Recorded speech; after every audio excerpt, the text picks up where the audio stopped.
اس لڑکی کے والدین نے اس کی پرورش کی, اسے گریجویٹ بنایا, تعلیم کے اوپر خرچہ کیا, تو مہر ملنے کے بعد اس عورت کی وہ اپنی جائیداد ہو جاتی ہے. وہ چاہے اپنے والدین کو دے, چاہے خود رکھے, یا اس کو کوئی بزنس میں لگا دے, کوئی تجارت میں لگا دے, اس کا حق ہے. تو مہر اس کی خود کی جائیداد ہے, وہ کچھ بھی کر سکتی ہے. اور مہر کا کوئی فکسڈ اماؤنٹ نہیں ہے, چھوٹا بھی ہو سکتا ہے, بڑا بھی ہو سکتا ہے. اور اس کے علاوہ یہ مہر اگر خدا نہ کرے, اللہ نہ کرے, اگر طلاق ہوتا ہے, ڈیورس ہوتا ہے, تو یہ مہر اس کے کام آ سکتا ہے. لیکن لوگ کو غلط فہمی ہے کہ مہر صرف طلاق کے لیے, ایسا نہیں بات ہے. وہ مہر لے کے خود کو بزنس میں لگا سکتی ہے, اپنے والدین کو دے سکتی ہے. اور جہاں تک کہ اس کا خود کا سوال ہے, اسلام کے اندر جتنے فائنینشیل ایسپیکٹس ہے خرچہ اس کا, شادی کے پہلے ذمہ داری ہے اس کے والد کی اور اس کے بھائی کی, شادی کے بعد ذمہ داری اس کے شوہر کی اور اس کے بیٹے کی. آل فائنینشیل ایسپیکٹس, لاڈجنگ, بورڈنگ, کلوتھنگ, کھانا پینا, کپڑا, سب اس کو کمانے کی ضرورت نہیں. یہ حق ہے مرد کو دینے کا. تو financially she is more strong, she is very strong financially.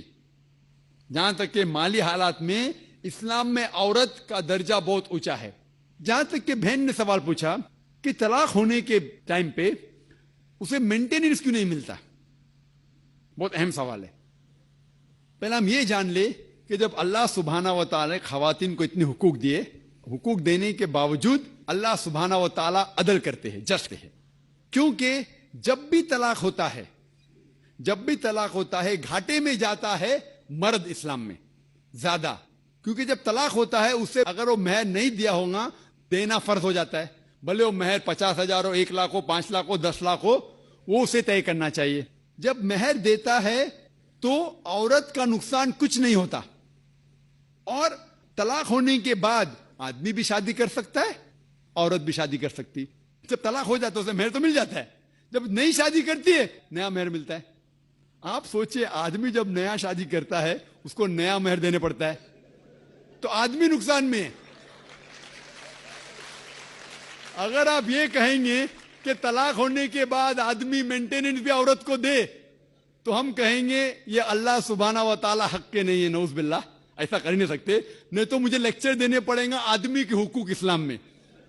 میں اکثر تقریر کرتا ہوں عورتوں کے حقوق. لیکن جو لوگ اسلام کی بنیادی بات کو نہیں سمجھتے انہیں یہ غلط فہمی ہے کہ عورت کا نقصان ہو رہا ہے. عورت کا نقصان نہیں ہو رہا ہے. اور عورت کو کچھ بھی اگر چیز کی ضرورت ہے, جیسے میں نے کہا, آدمی کا حق بنتا ہے کہ اسے دے. شادی کے پہلے اس کے والد اور اس کے بھائی, شادی کے بعد اس کے شوہر اور اس کے بیٹے. اور اگر یہ نہیں بھی دے تو معاشرے کا فرض ہے کہ عورت کو سنبھالے. معاشرہ نہیں کر سکتا ہے, اگر اسلامک حکومت ہے, حکومت کا فرض ہے کہ عورت کو سنبھالے, اس کی پرورش کرے. یہ اسلام میں. لیکن اگر آپ اس کے بعد کہیں گے طلاق ہونے کے بعد آدمی اسے ہر مہینہ اور 1,000 روپیہ دے, 5,000 روپیہ دے, تو یہ آدمی پہ ظلم ہوئے گا.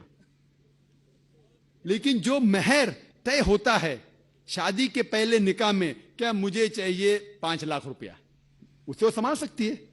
اسے کوئی تجارت میں لگائے اور اس کی آمدنی لے سکتی ہے. اگر کوئی شک ہے کہ ہو سکتا ہے میرا طلاق, کبھی بھی شادی ہوتی تو طلاق کا گمان تو رہتا ہے دماغ میں کہ طلاق ہونے والا ہے, ہو سکتا ہے. لیکن اس کے لیے اسلام نے اسے الحمدللہ کئی چیزیں سے حفاظت کی ہے. تو مہر جو ہے اسے کئی فائدے ہیں. اور اس کے باوجود حدیث محمد صلی اللہ علیہ وسلم کی کہ اگر کوئی آدمی اپنی بیٹی جس کا طلاق ہوتا ہے اس کی حفاظت کرتے تو بہت ثواب ملتا ہے. تو اسلام میں جو طلاق شدہ عورت ہے اس کے لیے الحمدللہ کئی طریقے ہیں جس سے اس کی حفاظت کی جاتی ہے. جو آپ جو کہہ رہے ہیں وہ یہاں کے معاشرے کے بارے میں کہہ رہے ہیں, تو میں کہتا ہوں کہ یہاں کے خواتین کو اپنے حقوق خود پتہ نہیں, ان کی غلطی ہے, اسلام کی نہیں. ہمارے خواتین اور ہمارے مرد خود نہیں جانتے, طلاق کیسا دینا جانتے نہیں. غلطی کس کی؟ اسلام کی. اسلام کی نہیں, اسلام کے فالو کرنے کے مسلمان کی. اگر آپ اسلام کو جاننا چاہتے ہیں تو مسلمان کو مت دیکھیے. جس طریقے سے آج میں نے کہا, آپ اگر مرسیڈیز کار کو جاننا چاہتے کتنی اچھی ہے, اگر کوئی ڈرائیور جو ڈرائیونگ نہیں جانتا ہے اس کے پیچھے بیٹھا اسٹیئرنگ ویل کے اوپر اور مرسیڈیز کار کو ٹھوک لیتا ہے, تو غلطی کس کی؟ مرسیڈیز کار کی کہ ڈرائیور کی؟ ڈرائیور کی. اسے مرسیڈیز کار چلانے آتا نہیں, تو اسی لیے اسلام کو اگر جاننا چاہیے تو آپ قرآن کو پڑھنا چاہیے اور صحیح حدیث کو.